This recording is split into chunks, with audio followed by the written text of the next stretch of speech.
Hello দর্শক বন্ধুরা, welcome to our brand new video on football pro channel এ। আজকের এই ভিডিওতে আমরা চ্যাম্পিয়ন লিগে গত সপ্তাহে ঘটে যাওয়া সকল ঘটনা জানার চেষ্টা করব, তাহলে দেরি না করে শুরু করা যাক।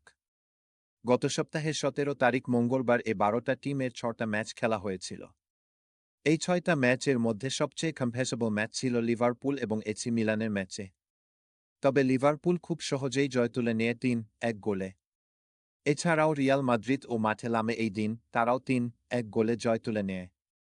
এই দিন খেলার 90 মিনিটের সময় ব্রাজিলের তরুণ খেলোয়াড় এন্ডিক গোল করে দলকে এগিয়ে দেন।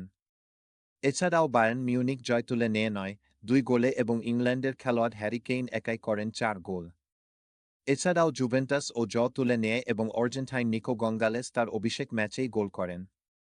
18 তারিখ বুধবার ও 6টা ম্যাচ হয়। বুধবারের চ্যাম্পিয়ন লিগের মূল আকর্ষণ ছিল ম্যান সিটি এবং ইন্টার মিলান এর ম্যাচকে ঘিরে। এই ম্যাচে দুই দলের কেউ কোনো গোল পায় না এবং গোলশূন্য ড্র থাকে। বড় ম্যাচে হল্যান্ড বরাবরের মতোই নিষ্প্রাণ থাকে এই দিন ও তার ব্যতিক্রম হয় না। পিএসজির এবং জিরোনার মধ্যকার ম্যাচটিও হয় হাড্ডাহাড্ডি লড়াই। তবে পিএসজি এই ম্যাচ জিতে যায় পাওলো গাজ্জানির 90 মিনিটের সময়ের গোলে। 19 তারিখ বৃহস্পতিবার ও হয় 6টি ম্যাচ। এই দিন লেভারকুসেন 4-0 ম্যাচ জিতে নেয় ফেজন্ডের বিপক্ষে।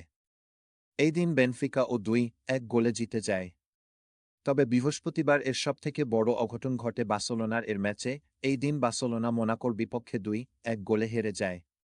ম্যাচের মাত্র 10 মিনিটের মাথায় গার্সিয়া লাল কার্ড খেয়ে বসলে বার্সেলোনা 10 জনের টিমে পরিণত হয়। এই দিন তরুণ প্রজন্মের খেলোয়াড় লামিন জামাল ম্যাচের 28 মিনিটে গোল করেও দলের হার এড়াতে পারে না। এই ছিল আমাদের ফুটবল প্রো এর আয়োজন। দেখা হবে পরবর্তী ভিডিওতে। ভালো থাকবেন।